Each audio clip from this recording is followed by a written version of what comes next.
తాకట్లో ఉన్న మీ బంగారాన్ని విడిపించి ఆ రోజు ఆన్లైన్ రేటుకి కొంటాం. Sharma gold company.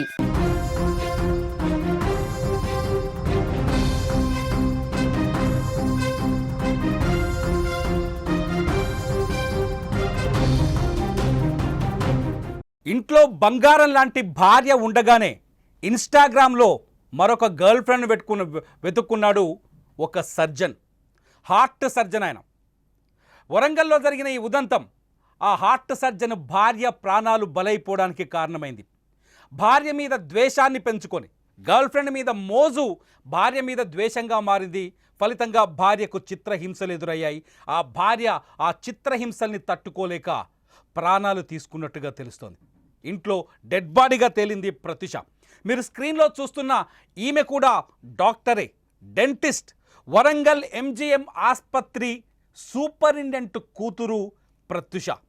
డెంటిస్ట్గా పనిచేస్తున్న ప్రత్యూష, వరంగల్లో డెంటిస్ట్గా పనిచేస్తున్న ప్రత్యూషకి అదే వరంగల్కి సంబంధించిన డాక్టర్ సృజన్తో కొన్నేళ్ల క్రితం పెళ్ళైంది. వీళ్ళకిద్దరు పిల్లలు కూడా ఉన్నారు. డాక్టర్ సృజన్ కాకతీయ మెడికల్ కాలేజీలో పనిచేస్తున్నాడు వైద్యుడిగా, సర్జన్గా. అట్లాగే కొన్ని ప్రైవేట్ హాస్పిటల్స్లో, అంటే మెడికవర్ లాంటి ప్రైవేట్ ఆసుపత్రిలో మన స్క్రీన్లో చూడొచ్చు.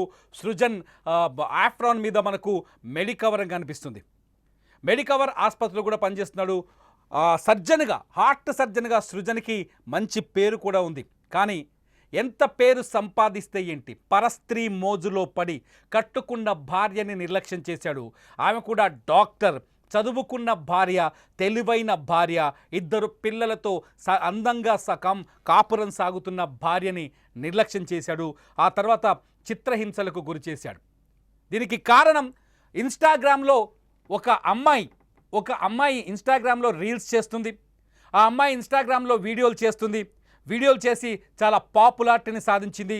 ఈ పాపులారిటీ నేపథ్యంలోనే తను పనిచేస్తున్న ఆసుపత్రి ప్రమోషన్ కోసం ఆ అమ్మాయి ఈ డాక్టర్ సృజన్ని కలిసింది. ఎప్పుడైతే అమ్మాయితో పరిచయం ఏర్పడిందో సృజన్ మైండ్ సెట్ పూర్తిగా మారిపోయింది. భార్యని పక్కన పెట్టేసిన సృజన్ ఆ అమ్మాయి మోజులో పడ్డాడు. ఆ అమ్మాయి కూడా సృజన్కి అనుకూలంగా మారిపోయిందని తెలుస్తోంది. ఆ అమ్మాయి కూడా సృజన్తో కలిసి తిరగడాన్ని ఏకంగా ఈ ప్రత్యూష, ఎవరైతే సృజన్ భార్య ప్రత్యూష కూడా గమనించినట్టుగా తెలుస్తుంది.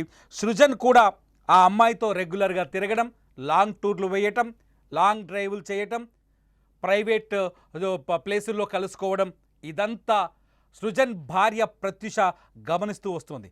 ప్రత్యూష కూడా ఒక డెంటిస్ట్. అంతేకాదు ఆమె తండ్రి ఎంజీఎం ఆసుపత్రి తెలంగాణలో ఒక ప్రాణధారగా చూస్తారు. అటువంటి ఎంజీఎం ఆసుపత్రికి సూపరింటెండెంట్. బుద్ధిమంతుడైన అల్లుని తెచ్చుకున్నాను, మంచి డాక్టర్ని తెచ్చుకున్నానని ఆ వృద్ధ దంపతులు, ఆ సూపరింటెండెంట్ అయిన భార్య ఎంతో సంతోషంగా ఉన్నారు. కానీ ఆ సంతోషం వాళ్ళకి ఎక్కువ కాలం మిగలలేదు. కూతుర్ని కష్టపడి డాక్టర్ చదివించినప్పటికీ, కూతురు డాక్టర్ అయినప్పటికీ అందం ముందు, ప్రియురాలి అందం ముందు భార్య ఓడిపోయింది. సృజన్కి ప్రియురాలు అందంగా కనిపించింది, భార్య అందవిహీనంగా కనిపించింది. సృజన్ ఆ ప్రియురాలి, లేకపోతే గర్ల్ ఫ్రెండ్, లేకపోతే ఇన్స్టాగ్రామ్లో ప్రియురాలు ఎవరైతే ఉన్నారో ఇన్స్టా ఫ్రెండ్ కోసం సృజన్ కట్టుకున్న భార్యను వదిలించుకునే ప్రయత్నాల్లో భాగంగా ఆమెను చిత్రవధ చేసినట్టుగా తెలుస్తుంది. నిన్న రాత్రి సృజన్కి ఆవిడకి మధ్య పెద్ద ఘర్షణ జరిగింది. ఘర్షణ నేపథ్యంలో ప్రత్యూష ఇంట్లో డెడ్ బాడీగా తేలింది. చాలా స్పష్టంగా సృజన్ కుటుంబ సభ్యులు, ప్రత్యూష కుటుంబ సభ్యులు చాలా స్పష్టంగా ఆరోపిస్తున్నారు. సృజన్ ఖచ్చితంగా ఆమెను చంపేశాడని, సృజనే హత్య చేసి ఆత్మహత్యగా చిత్రీకరించారని చెప్పేసి ఆమె కుటుంబ సభ్యులు ఆరోపిస్తున్నారు. ఆసుపత్రి దగ్గర సిచ్యువేషన్స్, వీడియోస్ ఒకసారి సుమన్ టీవీ అక్కడికి వెళ్ళింది, వాళ్ళ బంధువులతో మాట్లాడే ప్రయత్నం చేసింది. సృజన్ పైన వాళ్ళు తీవ్రమైన ఆరోపణలు చేస్తున్నారు. తమ కూతురు ప్రత్యూష మరణానికి కారణం సృజన్ డాక్టర్ అయినప్పటికీ తన కూతురిని ఒక మూర్ఖుడిలా కొట్టి చంపేశాడు. తమ కూతురు చనిపోయిన తర్వాత ఆత్మహత్య డ్రామా ప్లే చేశాడని చెప్తున్నారు. ఒకసారి ఆ ప్రత్యూష తల్లి ఏం మాట్లాడుతుందో చూద్దాం. ప్రత్యూష తల్లి వాయిస్ ఒకసారి విందాం. కూర్చోబెట్టి మాట్లాడతాము, అడుగుదాము. మేము అడుగుతామే అంటే అమ్మవాడు ఏదో పెద్ద గొడవ కావాలని చూస్తాడు, గొడవ చేసుకుని బేస్ చేసుకుని నన్ను వదిలేయాలని చూస్తాడు. పిల్లలు ఆగమైపోతారు అమ్మ. రేపు పొద్దున్న వాడు ఇప్పుడు పంచాయతీ పెడతారు, అందరికీ తెలుస్తుంది. రేపు పొద్దున వాడు మాడినాక కూడా వాడు ఇప్పుడే మంచి సజ్జన్ అని ఊరంతా పేరు వస్తుంది. వీడు మారినా కూడా వీడు అట్లాంటి వాడు పెళ్ళాన్ని ఎట్లా చేసిన అందరూ అంటారమ్మ. వాడు చెడ్డ పేరు వస్తుంది, వాడు మొత్తం లైఫ్ స్పాయిల్ అయిపోతుంది అమ్మ, నేను మార్చుకుంటా, నేను చెప్పుతా అని అంటోంది అన్నది. వాడు బయటికి రావద్దు, నా కూతురు జీవితం అన్యాయం చేసి చంపేసిండు. వాళ్ళ అత్త మామ కూడా, వాళ్ళ అత్త టార్చర్ కూడా బాగుంది. వాళ్ళ చుట్టుపక్కల అందరినీ అడగండి, తన ఫ్రెండ్స్ని, వాళ్ళ అత్త వాళ్ళు ఎంత టార్చర్ పెట్టారు, వాళ్ళ ఫ్రెండ్స్ అందరినీ అడగండి. అమ్మ ఆగస్టు 17 నా మ్యారేజ్ డే ఉంది కదా, అప్పటి వరకు చూస్తాను, మారకపోతే నేనే వచ్చేస్తానమ్మా అన్నది. వచ్చే బిడ్డ ఏం కాదండి, ఒక్క నెల చూద్దాం, మారకపోతే నేను వచ్చేస్తా, పిల్లల్ని తీసుకుని వచ్చేస్తా, నేను చదువుకున్నా, నేను జాబ్ చేసుకుంటా అమ్మా అన్నది. బిడ్డ అస్సలు కాదండి, నీకన్నా డబల్ ధైర్యం అని నాకు చెప్పిందండి. నేను ఏ పరిస్థితిలో చేసుకోనమ్మా, నీకు మాట ఇస్తున్నా. అసలు ఆ తాటు కూడా సృజన్, ప్రత్యూష తల్లి మాటలు వింటుంటే ఒక విషయం చాలా స్పష్టంగా కనిపిస్తుంది. ప్రత్యూష చాలా ధైర్యవంతురాలు, ఆత్మహత్య చేసుకునే అంత పిరికి అమ్మాయి అయితే కాదు అని అర్థమవుతోంది. తల్లికి కూడా అదే మాట ఇచ్చింది, నేను ఎట్టి పరిస్థితుల్లోనూ ప్రాణాలు తీసుకోను, నా భర్త సృజన్ని ఖచ్చితంగా మార్చుకుంటాననే ధైర్యాన్ని వ్యక్తం చేసింది. మీరు భయపడాల్సిన అవసరం లేదని ఆమె తల్లిదండ్రులకే ధైర్యం చెప్పింది. కానీ తల్లిదండ్రులు ఖచ్చితంగా ప్రత్యూష అనుభవిస్తున్న నరకాన్ని చూశారు, ప్రత్యూష బాధపట్టాన్ని చూశారు, ప్రత్యూష కాపురం కూలిపోవడాన్ని చూశారు, సృజన్ ఇంకో అమ్మాయితో తిరుగుతున్న సన్నివేశాలని, సందర్భాలను చూస్తూ వచ్చారు. ఎప్పటికైనా నా భర్త నా దగ్గరకు వస్తాడన్న ఆశతోనే ప్రత్యూష బతికిందని చెప్తున్నారు. రాత్రికి రాత్రే ఏం జరిగి ఉంటుందా ఇంట్లో?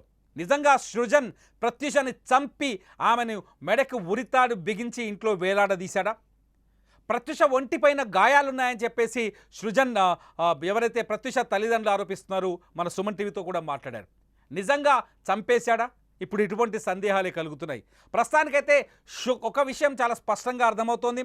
స్థానికంగా ఉన్న వాళ్ళు పోలీసులకు ఒక ఫిర్యాదు చేశారు. ఆ ఫిర్యాదు ప్రకారం, అట్లాగే పోలీసులు అందిస్తున్న సమాచారం ప్రకారం ఈ కేసును పోలీసులు విచారణ చేస్తున్నారు. అసన్పర్తి పోలీస్ స్టేషన్లో కేసు నమోదైంది. ప్రత్యూష డెడ్ బాడీ ప్రస్తుతం ఎంజీఎం ఆసుపత్రిలో ఉంది. ఈ ఎంజీఎం ఆసుపత్రి గురించి కూడా చెప్పాలి. ఎంజీఎం ఆసుపత్రికి సూపరింటెండెంట్గా పనిచేస్తున్నాడు ప్రత్యూష తండ్రి. అదే ఆసుపత్రికి తన కూతురు డెడ్ బాడీ మార్చురికి వచ్చింది. అదే ఆసుపత్రిలో తన కూతురికి తన ఆధ్వర్యంలోనే పోస్ట్ మార్టం చేయాల్సి వచ్చింది. ప్రత్యూష మరణం ఇప్పుడు మిస్టరీగా మారుతోంది.